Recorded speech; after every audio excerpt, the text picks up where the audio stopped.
স্পষ্ট যে আর কিছু মুহূর্তের অপেক্ষা এবং জট কাটার সম্ভাবনা থাকছেই আজকে প্রবল ভাবে। জুনিয়র চিকিৎসকরা তারা তো অনেকে এসেছেন, ঠিক যেমনটা তারা বলছিলেন যে তাদের 30 থেকে 35 জনের যে দল, আগের বার আমরা দেখেছিলাম নবান্নে 32 জন গিয়েছিলেন।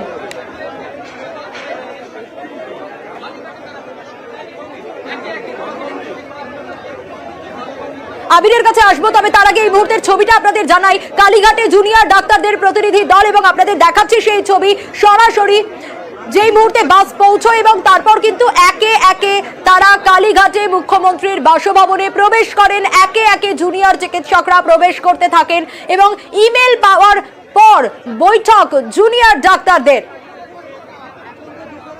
আরো বিস্তারিত এই মুহূর্তের ছবিটা পারাদীপের কাছ থেকে জানতে চাইবো। পারাদীপ, কি দেখতে পাচ্ছ এই মুহূর্তের ছবিটা?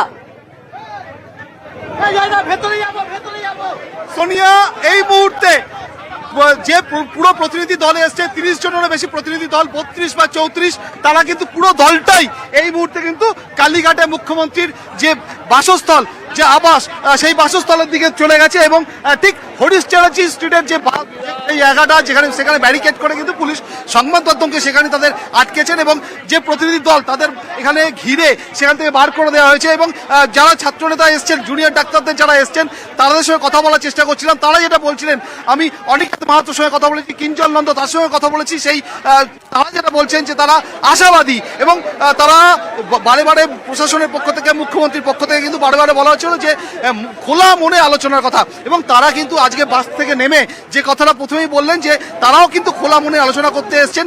যদিও তাদের 5 দফা দাবি রয়েছে, সেই 5 দফা দাবি কতটা স্বয়ংসম্পূর্ণ হয়, কতটা ফুলফিল হয়, তার উপর কিন্তু অনেকাংশে নির্ভর করছে আজকের এই বৈঠকের ভবিষ্যৎ। তবে আমি একবার এই মুহূর্তে সেই ছবিটা তোমায় দেখাবো, ঠিক মুখ্যমন্ত্রীর বাসভবনের গলি অর্থাৎ হরিশ চ্যাটার্জি স্ট্রিটের মুখের ছবিটা। কিন্তু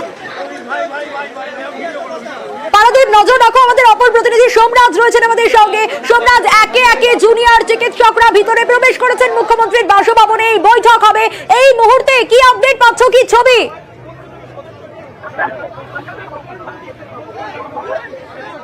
সোমরাজ রয়েছেন আমাদের সঙ্গে, সোমরাজের কাছে যাব। সোমরাজ, এই মুহূর্তে কি পরিস্থিতি, কি ছবি দেখতে পাচ্ছ?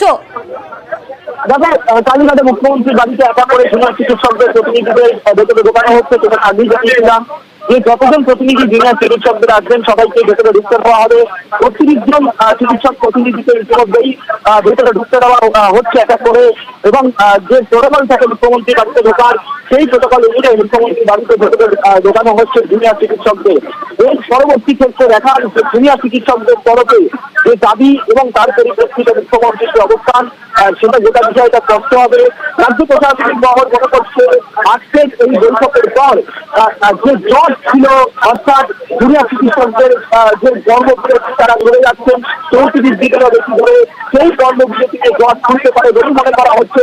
তুমি জানো, মুখ্যমন্ত্রী মমতা বন্দ্যোপাধ্যায় দুপুরে গিয়েছিলেন অবস্থান মঞ্চে, সেখানে তিনি স্পষ্ট জানিয়েছেন যে তিনি তাদের আন্দোলনের সঙ্গে রয়েছেন, কিন্তু কর্মবিরতি তুলে সাধারণ মানুষের পরিষেবাতে তাদের যাওয়া উচিত এবং শুধু তাই নয়, তাদের যে দাবি রয়েছে তা নিয়ে কিছুদিন সময় তৈরি করেছেন মুখ্যমন্ত্রী মমতা বন্দ্যোপাধ্যায়।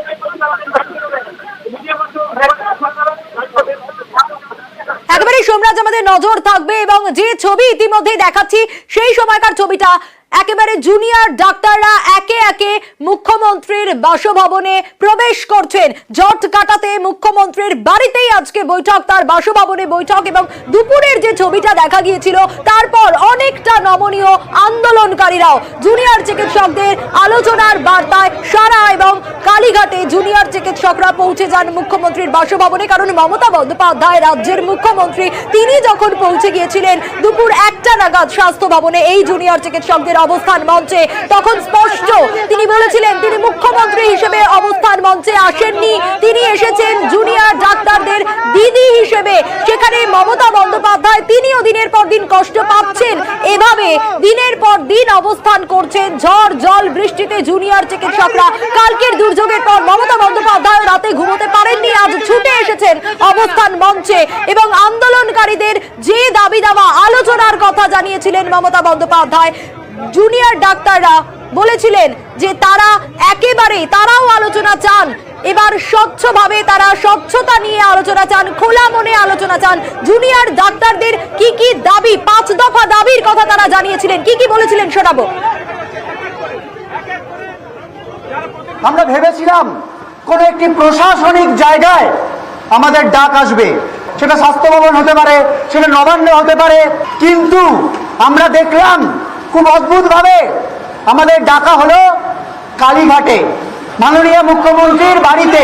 উনি ভাবছেন যে এই যে ওনার বাড়িতে ডেকেছেন আমরা হয়তো যাব না, আমরা আমাদের 5টা দাবি আমরা ওই কালীঘাটে গিয়েই শুনিয়ে আসতে চাই, এবং এটা যাতে স্বচ্ছভাবে হয় তার পূর্ণ ব্যবস্থা ওনাকে করতে হবে। যে যেটা ভাবছেন যে ওখানে ডেকে আমাদের কোনোভাবে ভয় পাইয়ে আর একটা পরিবহন মতো একটা ইঙ্গিত দিতে পারবেন, আমরা বলতে চাই আমরা কোনোভাবেই এটাকে দ্বিতীয় পরিবহন আন্দোলন হতে দেব না। দুপুরে অবস্থান মঞ্চে যান মমতা বন্দ্যোপাধ্যায়, তারপর অনেকটা নমনীয় জুনিয়র চিকিৎসকরাও তারা পাল্টা মেল করেন যে তারা আলোচনা করতে চান। জুনিয়র চিকিৎসকদের আলোচনার বার্তায় সারা এবং কালীঘাটে জুনিয়র চিকিৎসকরা ইতিমধ্যেই পৌঁছে গিয়েছেন মমতা বন্দ্যোপাধ্যায়ের বাসভবনে।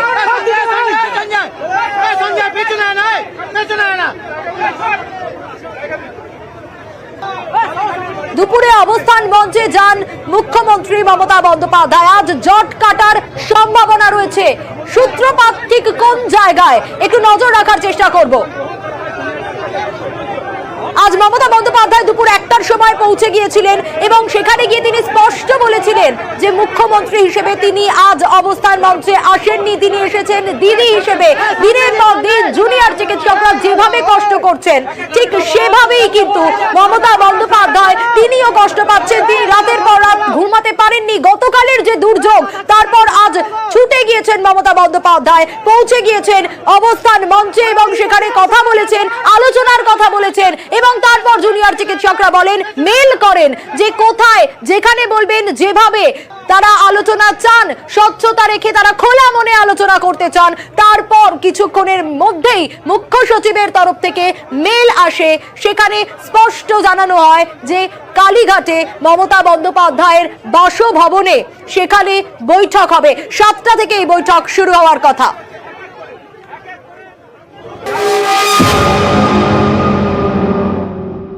আমি একটা কথা বলে যাই, হাসপাতালে ডেভেলপমেন্ট, ইনফ্রাস্ট্রাকচার সব কাজ আমরা শুরু করে দিয়েছি এবং করব।